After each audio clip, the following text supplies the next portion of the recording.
Lepo pozdravljeni v Mali galeriji Banke Slovenije. Razstavo vizualne umetnice Ive Suhadolnik-Gregorin z naslovom Tudi veter vidi svojce v morju smo pripravili v sodelovanju z Mestno občino Ljubljana. Iva je vizualna in konceptualna umetnica mlajše generacije, ki deluje predvsem na področju fotografije, participativnega performansa in njegove dokumentacije. Diplomirala je na Akademiji za vizualne umetnosti v Ljubljani in razstavljala na mnogih skupinskih in samostojnih razstavah doma in v tujini. Tokrat se predstavlja serijo fotografskih del, ki so nastala v nekem času brez zunanjih pričakovanj in zahtev. Tako skozi razstavo odpira vprašanja o pomenu odmika, o pomenu nekih brezciljnih stanj in upočasnitve, ki niso ključni le za umetniški proces, temveč predstavljajo tudi nek osnovni pogoj bivanja in delovanja. Tako ustvarja nek prostor upočasnitve in nam ponuja razmislek o mogoče drugačnih ritmih življenja in dela. Več o razstavi pa bo povedala umetnica Iva Suhadolnik-Gregorin.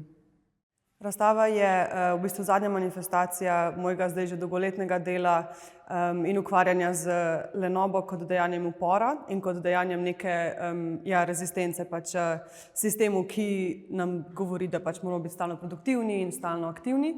In v bistvu v sklopu te razstave zdaj predstavljam serijo fotografij, ki so nastale v Maroku in pa na jugu Španije.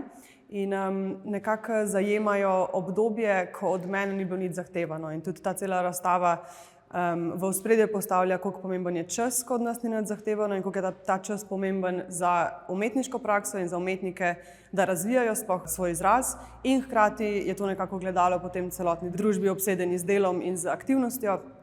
In se trudim postaviti nek nov premislek o tem, kako se lotiti dela in kaj je sploh njegova vrednost.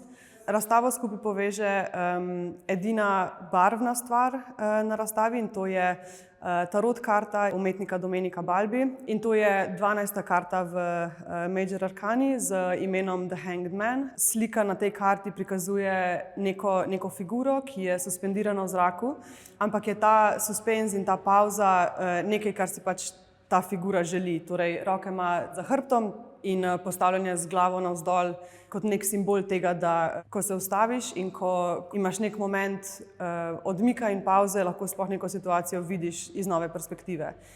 In da je v bistvu ta položaj na tej karti prostovoljen. In zato je tudi to rdeča nit celotne razstave in poveže to v celoto.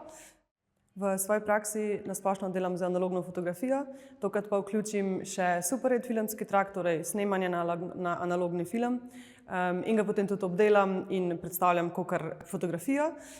Istočasno pa se v bistvu ukvarjam s simboli, s katerimi sem se že prej, in to so razni simboli, ki nakazujejo neko lenarjenje, počitnice, lenobo, kakor so recimo palma, pesek, morje, tako naprej. In s tem nekako potem tudi probam vsakdanjemu človeku dati takoj asociacijo brezdelja.